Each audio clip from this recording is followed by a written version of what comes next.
Good morning, gang. Happy Tuesday morning from an absolutely frigid East Tennessee. Freaking cold.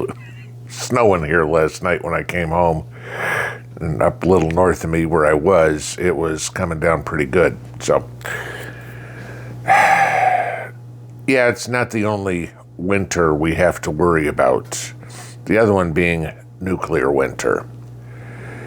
It's getting a little worrisome out there, and of course the American public, the American news media is sleepwalking through the whole thing, not paying any attention, not telling people what's going on.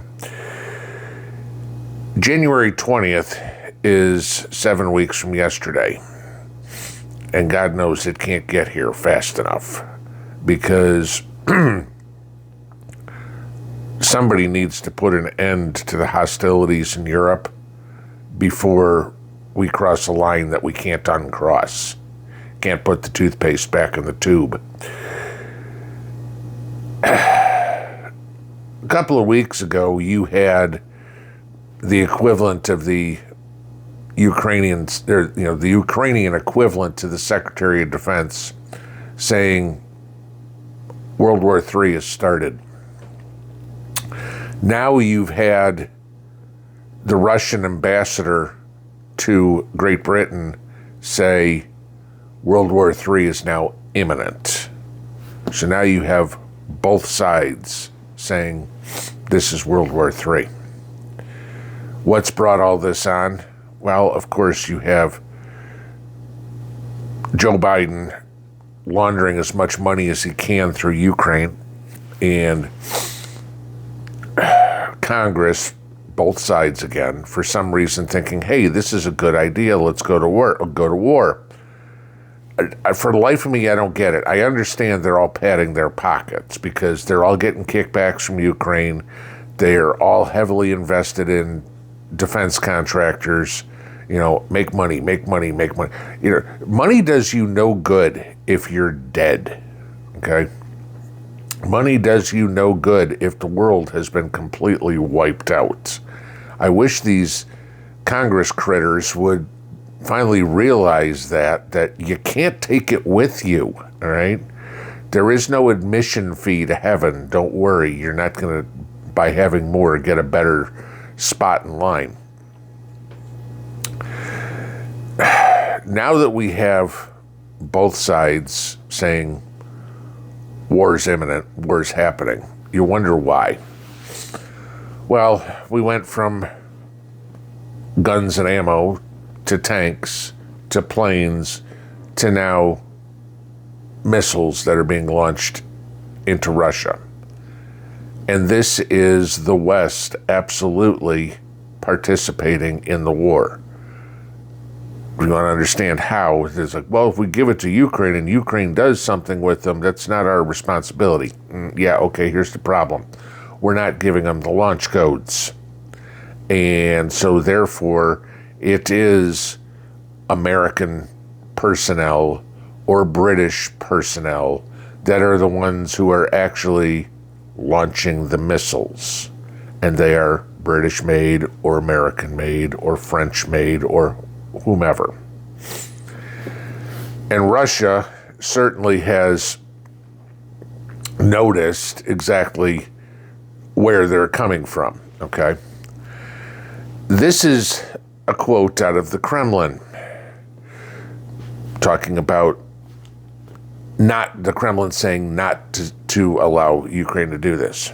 Should the West disobey, which it is already doing, the Kremlin will be entitled to strike military targets of those countries that allow their weapons to be used against our facilities. I don't disagree with them, as scary as that is. When you get attacked, you don't just have to take it. That's not how it works, okay?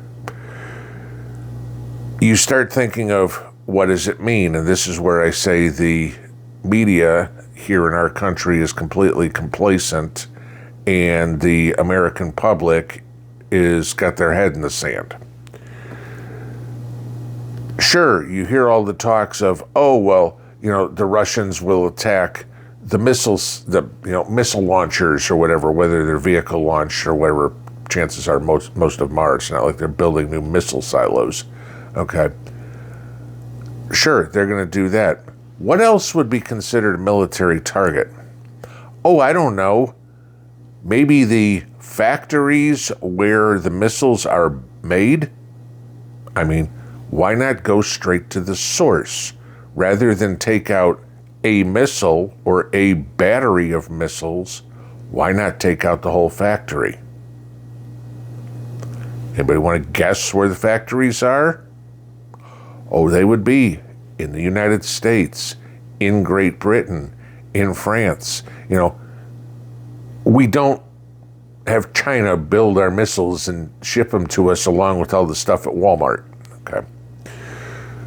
So yeah, basically what Biden has done with this and what Russia is countering with is that Russia, according to the rules of war, would be authorized to attack targets inside the United States, inside Great Britain, inside France, inside Germany, inside wherever, right?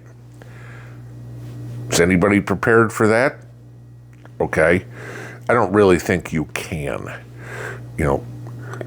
If a missile barrage starts raining down on your city, good luck. That's it. Okay. I don't care how much prepping we do. You're not stopping. You're not saving yourself from an Oreshnik missile, their hypersonic missile, that just comes in and obliterates the town. Okay. You're done. It's going to happen. So, why do I say this? Everybody's going to go, you know what? Pinball's all wet. No big deal. This isn't going to happen. Yeah. It's so not going to happen that Germany is now converting properties around the country into underground bunkers. Okay. During the Cold War, Germany had about 2,000 underground bunkers. There's about 579 left. They are now converting underground parking garages, subway stations into bunkers in case somebody pushes the button. This is where we are. You think about what Germany's got right now. Those 579 bunkers is space for just under 500,000 people. Germany has a population of 84 million. Okay, I guess 83,500,000 people. Sorry, you're done. Same thing here. Do you have any idea where the nearest underground bunker is for you to go? I don't have a clue.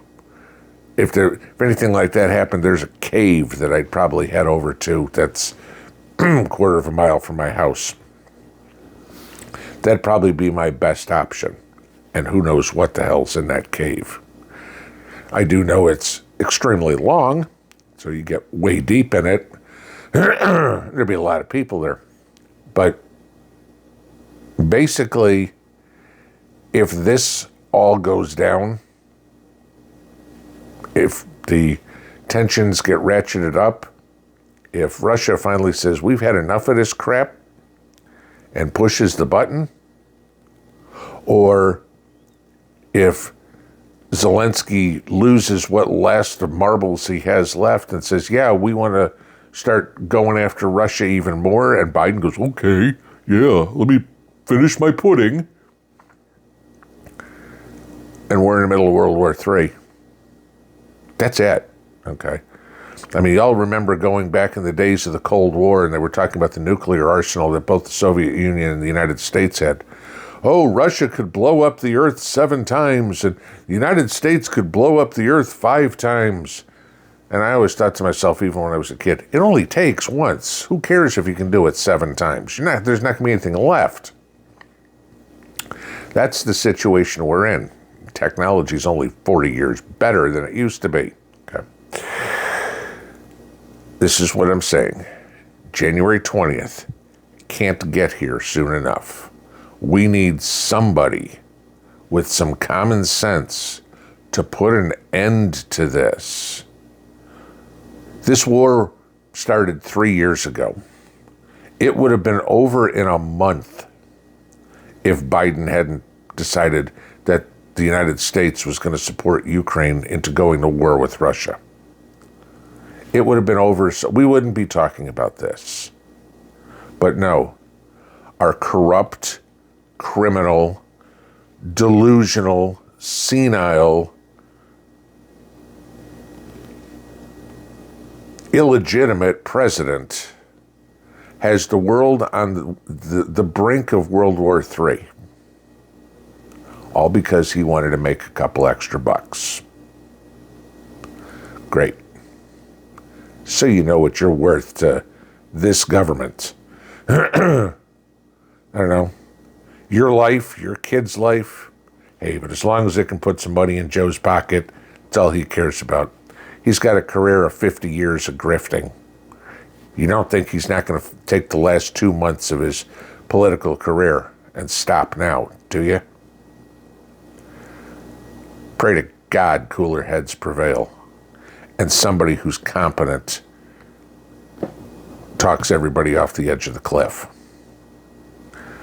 Otherwise, who knows where we are a week, a month, a year from now. May not even be here. Pinball out.